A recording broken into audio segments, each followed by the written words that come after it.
Santa María Magdalena Postel, fundadora de las Hermanas de las Escuelas Cristianas de la Misericordia, nacida en 1756, muerta en 1846, 16 de julio. Santa María Magdalena Postel, mujer de carácter enérgico y de firme e ininterrumpida abnegación, realizó durante su casi centenaria vida y en medio de un sinfín de dificultades, dos grandes obras de carácter religioso y social: la fundación de un instituto dedicado a educar cristianamente a la juventud del pueblo y al cuidado de los enfermos, y la restauración de una de las antiguas abadías de Francia. Nació Julia Francisca Catalina Postel en Barfleur, puerto del distrito de Custas, en el departamento francés de La Mancha, el 28 de noviembre de 1756. Tan enclenque y delicada vino al mundo que hubo de serle administrado sin demora el santo bautismo. Los padres, labradores acomodados y pequeños propietarios de la aldea de La Bretonne, próxima a Barfleur, eran asimismo ricos en fe y en virtudes cristianas, como lo evidenciaron al proporcionar a sus 7 hijos sólida y religiosa educación. En ambiente tan propicio, expansionóse maravillosamente el alma de Julia, siempre fiel a los influjos de la gracia bautismal. Solía la niña rezar el Santo Rosario con su padre, mientras éste hacía cuerdas de cáñamo, y cuando acudía a los oficios de la iglesia, pasábase el tiempo absorta con los ojos clavados en el altar. Ya a los 5 años asistía a la catequesis parroquial y a ella iba con el regocijo de quien corre a una fiesta.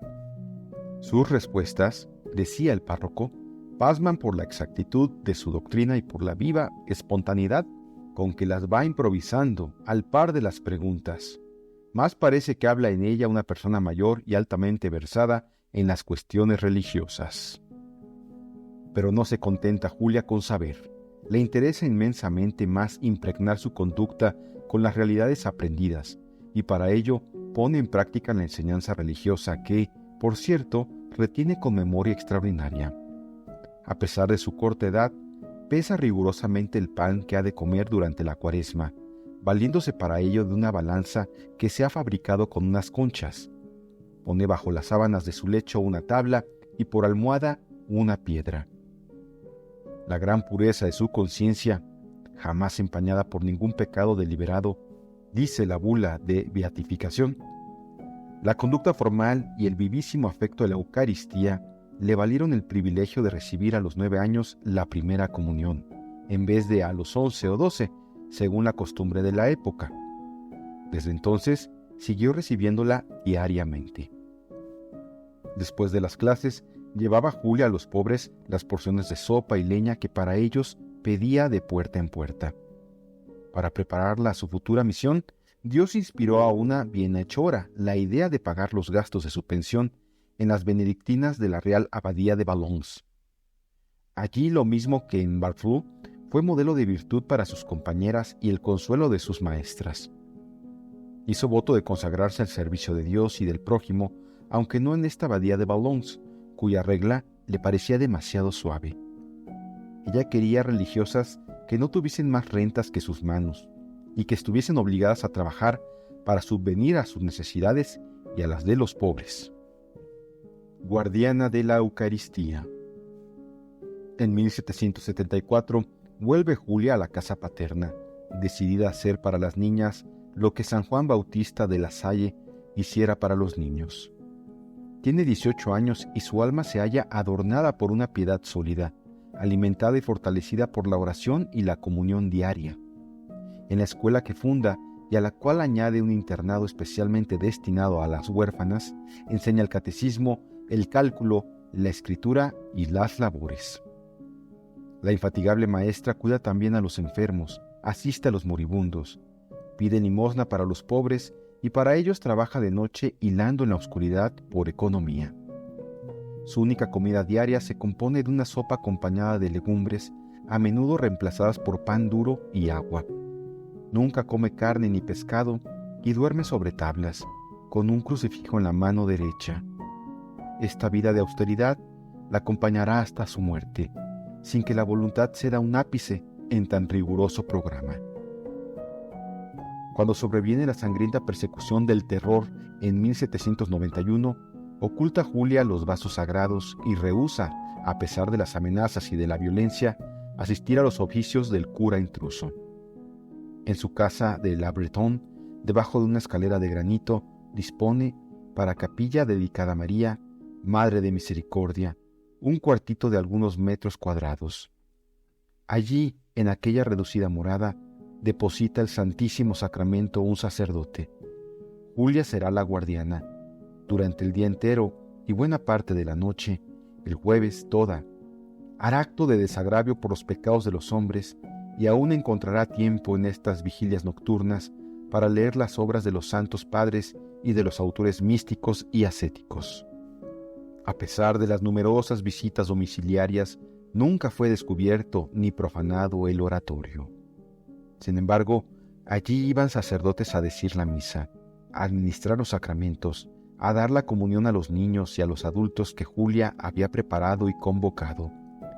Fue facultada para darse a sí misma la comunión cada día, para llevar la Eucaristía a los moribundos cuando el sagrado ministro no podía ir a buscarla y para distribuirla a los fieles que frecuentaban su capilla. Los ángeles custodios, a los que Julia honraba con culto particular, velaban sobre su casa y varias veces, gracias a ellos, franqueó en pocos instantes obstáculos insuperables o difíciles de vencer. Por su oración, procuró a su padre, sepultado bajo los escombros de una casa derrumbada, la absolución de un sacerdote no juramentado. Fundación del Instituto. La muerte de su madre en 1804, la adhesión de una de sus tías al cisma de la pequeña iglesia, disensiones y querellas entre curas y feligreses, pero principalmente la admiración declarada e ingenua con que sus compatriotas hieren su modestia, la apartan de su tierra natal. Además, acaba Dios de manifestarle su misión y particular destino por boca de una niña de 8 años a la que Julia, su maestra, ha preparado para la primera comunión. Usted, le dice la niña en su lecho de muerte, fundará una comunidad religiosa. Durante largos años, sus hijas serán poco numerosas y no será ningún caso de ellas. Luego, la llevarán a usted a una abadía y allí morirá en edad avanzada, después de haberse ocupado en la restauración de una iglesia que ha sido muy célebre en la historia religiosa de Francia. La predicción, que se realizará al pie de la letra, será luz y fuerza para la nueva fundadora, a la cual infundió grandes ánimos aquel anuncio. Tiene Julia 49 años. Los trabajos, las austeridades y las vigilias han alterado su salud, pero no su ánimo.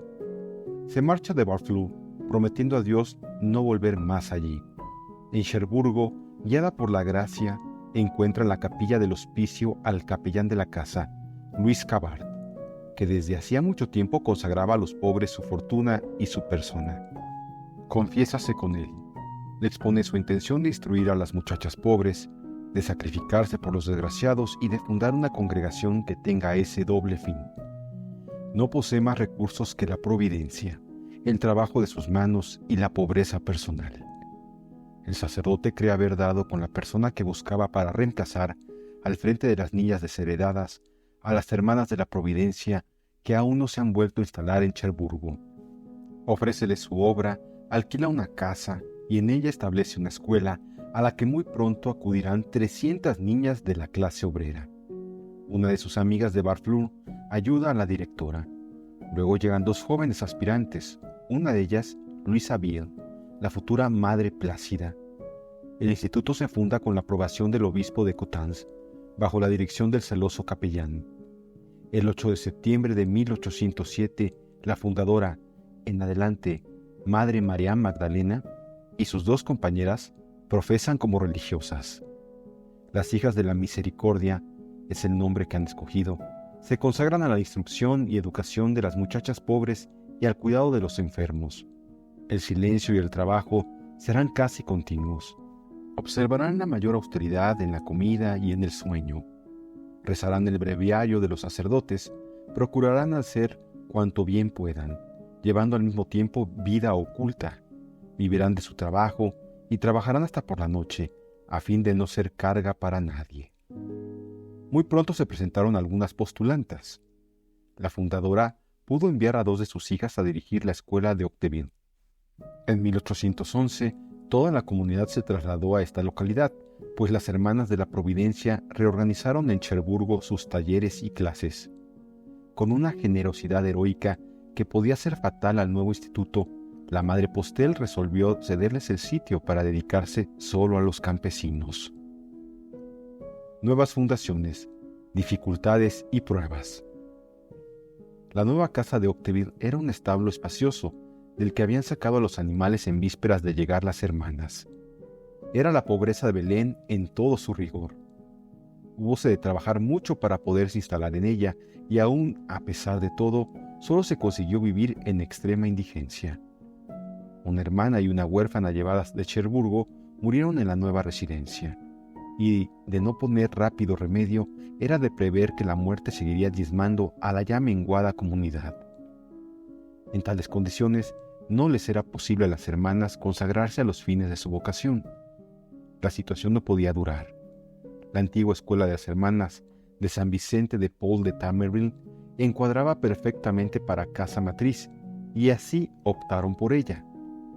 El propietario se avenía a cederla, pero una inquilina de conducta sospechosa la tenía en arrendo y se negaba a abandonarla. Tras muchas diligencias y ruegos, y después de severos reproches que le dirigió la fundadora, la inquilina dejó la casa. Las religiosas traspasaron allí su modesto mobiliario y tomaron a su cargo 12 huérfanas. No faltaron las pruebas.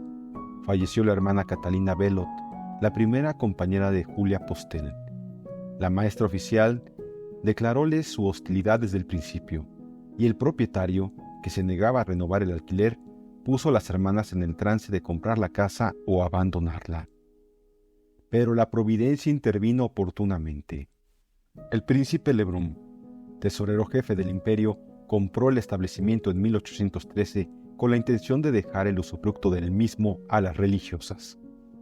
La administración municipal, sin embargo, las obligó a marchar en el siguiente mes de octubre. La superiora, que llevaba la imagen de la Virgen Dolorosa en sus brazos, volvióse diciendo: «Te volveré a ver, Tamerville». En Boulogne, donde se instalaron en una modesta casa alquilada por el señor Cabot, no podían hacer nada las hermanas por haber ya 3 comunidades para la instrucción y los talleres. Viéronse obligadas a despedir a las huérfanas y, para ganar el pan cotidiano, tuvieron que dedicarse a la fabricación de paraguas. Vivían en extremada pobreza, pues no contaban con ningún socorro. Los mismos superiores eclesiásticos que hasta entonces habían dirigido y sostenido a la fundadora, la aconsejaron abandonar su empresa. La obra no parecía tener esperanzas de vida. Había desaparecido todo apoyo humano. Julia, no obstante, lejos de amilanarse, descansaba en la providencia. Las hermanas tuvieron consejo, alquilaron junto a Tamerville una miserable choza y a ella fueron a vivir. El administrador de las propiedades del príncipe Lebrun en Tamerville llegó a ser alcalde de este ayuntamiento. Gracias a él, las hijas de la misericordia pudieron, en 1816, volver a entrar en su antigua casa y acoger algunas huérfanas. Además del cuidado de los enfermos y enseñanza del catecismo, habían tomado la dirección de la escuela municipal, y como la ley exigía de toda maestra examen oficial previo, la superiora, a pesar de sus 62 años, se sometió con toda sencillez a esta prueba para animar a sus hijas. En 1817, para hacer frente a la terrible penuria, vendió cuanto halló a mano, y aunque la comunidad tuvo que alimentarse con hierbas hervidas, nunca faltó el pan a las huérfanas ni a los pobres. Pruebas y alegrías se entremezclaron durante la vida de la fundadora. Marcháronse varias postulantes, y algunas profesas murieron o cayeron gravemente enfermas. Por este tiempo pudo fundar 2 pequeñas residencias en Tourlaville y en La Glacière. Hacia 1827, la madre se vio privada de los 2 sacerdotes que la dirigían hacía largo tiempo. El señor Dancel fue nombrado obispo de Bayona, y el señor Cabart, que había presidido la fundación del instituto, murió y fue sustituido por el presbítero Le Renard. Traslado de la casa matriz. En el convento de Tamerville se albergaban la comunidad, noviciado, pensionistas y huérfanas, y aunque las religiosas fuesen poco numerosas, resultaba demasiado pequeño. En 1832 adquiere la Madre María Magdalena, a nombre de su ecónomo, la vieja abadía benedictina de San Salvador del Vizconde, cuya iglesia y la mayor parte de las dependencias están medio demolidas. Ni siquiera tienen con qué pagar al notario. La fundadora, como siempre, cuenta solo con la providencia. El 15 de octubre de 1832, acompañada de 2 sacerdotes, toma posesión, con su pequeña comunidad, de aquellas ruinosas construcciones. Organiza personalmente la nueva casa. Instala la capilla en el lado bajo al sur de la iglesia. Arregla una extensa huerta, acomoda talleres de tejidos y de costura. Recoge las huérfanas y abre una escuela de pensionistas. La extremada pobreza, el trabajo abrumador, las zozobras de todo género, la envidia, la crítica, la enemiga del municipio y otras muchas cruces pesan sobre la santa. El vicario general de Coutances, nombrado superior eclesiástico, es recibido por la Madre Postel como enviado de Dios, destinado a darle, en nombre de la autoridad diocesana, una regla aprobada por la Iglesia, y a propuesta suya, con humildad que es uno de sus más hermosos títulos de gloria, acepta para su instituto las constituciones de las hermanas de las escuelas cristianas. Esta es realmente la voluntad de Dios, afirma ella. Los votos religiosos fueron precedidos por un año de noviciado, al que siguió un retiro espiritual memorable. 82 años tenía la fundadora cuando, el 21 de septiembre de 1838, hizo profesión con sus hijas según las reglas definitivas. Un lazo íntimo unió desde entonces a los 2 institutos dedicados a la misma obra de la educación de la juventud. La superiora logró conservar el rezo del oficio divino, el cargo de sacristana, que le permitía vivir más unida al sagrario, su única comida diaria, los ayunos, las noches de adoración, el justillo de 1000 puntas de hierro, la cama de tablas y las otras prácticas de austeridad y de humildad que solía ejercitar y que habían sido mitigadas en las nuevas reglas. Restauración de la iglesia abacial. Parece como que la Madre María Magdalena viviera de milagro. Sin embargo, y a pesar de tanta pobreza y de las pruebas y contradicciones que la cercan, emprende la restauración de la iglesia abacial. Hagámoslo, dice, porque es voluntad de Dios. Así debe ser, pues los obstáculos que provenían de los propietarios desaparecen y la providencia les envía recursos según la necesidad. Por obediencia a su madre, la hermana Plácida Viel, que le sucederá en el cargo de superiora general, va en 1842 a mendigar a París, a provincias y aún fuera de Francia, y Dios protege y bendice a la humilde religiosa. Con el objeto de levantar una capilla más amplia y hermosa, la superiora y sus hijas desbrozan el terreno, escogen las piedras y preparan los materiales con extraordinario ardor. Un simple carpintero desempeña las funciones de arquitecto, escultor y capataz. Los exiguos recursos de la casa no consienten otra solución. El 25 de noviembre de 1842, el campanario reedificado ábrese como un libro y se desploma. No hay que lamentar ninguna desgracia personal, por lo que, en acción de gracias, entonan el Te Deum. Como respuesta al desaliento general, dispone la fundadora comenzar de nuevo. Vamos a reconstruir todo a la vez, dice. El dinero no faltará hasta que la iglesia esté acabada. Yo la veré terminar desde el cielo. Se derribó y se volvió a construir. En una piedra angular, la madre hizo grabar estas palabras que eran toda su divisa. Confianza en Dios. La hermana Plácida pidió de limosna los fondos necesarios. Viéronse repetidas veces en la apurada situación. Algunos se empeñaban en parar los trabajos y despedir a los obreros. La superiora se opuso terminantemente y la providencia realizó su predicción con socorros inesperados. Reedificada la iglesia, fue consagrada en 1856 por Monseñor de la Mer, obispo de Luzón. Últimos años y muerte de la santa. En los posteriores años, el aumento considerable de vocaciones permitió a Magdalena Postel fundar numerosas escuelas y residencias, una de ellas en París. Contribuyó además a establecer la Congregación de Hermanos de la Misericordia, semejante en los fines a la suya. No obstante su vejez patriarcal, continuó la vida de trabajo y austeridad hasta que la fatiga acabó por rendirla definitivamente. Aún pugnó con sobrehumana entereza por imponerse al propio agotamiento, y en cuanto se lo permitía su extremada debilidad, siguió compartiendo los trabajos con sus hermanas y asistiendo a los ejercicios religiosos, hasta consumir el último resto de su vigor físico. Fiel a su resolución, quiso dar admirable ejemplo de constancia a sus hijas. Entendía que la solidez de las bases sería esencial para el afianzamiento de aquella obra que tanto complacía al Señor. Comprendió entonces que la muerte andaba ya muy cerca y se concentró en sí misma para prepararse al paso definitivo. El día 2 de julio de 1846 anunció a cuantos la rodeaban que la próxima primera fiesta de la Santísima Virgen sería su día postrero en la tierra. Había tenido el presentimiento de lo que realmente aconteció. María Santísima recibió a su fidelísima sierva el 16 de julio, festividad de Nuestra Señora del Carmen. Tenía más de 90 años y pudo, siguiendo la práctica de toda su vida, comulgar por la mañana y rezar el oficio del día. Sus últimas palabras fueron: «Dios mío, en tus manos encomiendo mi alma», después de las cuales expiró plácidamente. Durante las exequias, más bien que rezar por el descanso de su alma, se encomendaban todos a su intercesión. El cuerpo, colocado en la cripta situada en el coro de la iglesia abacial, fue luego trasladado a la capilla de la Cruz.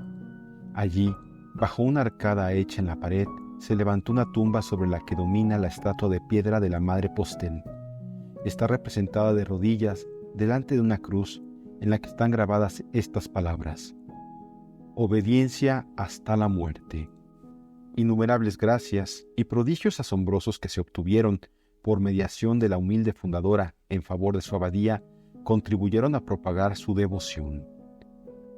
María Magdalena Postel fue beatificada el 17 de mayo de 1908 y canonizada al mismo tiempo que la fundadora de otro instituto religioso dedicado a la enseñanza, Santa Magdalena Sofía Barat, el 24 de mayo de 1925. Celébrase su fiesta el 17 de julio, día siguiente al aniversario de su muerte.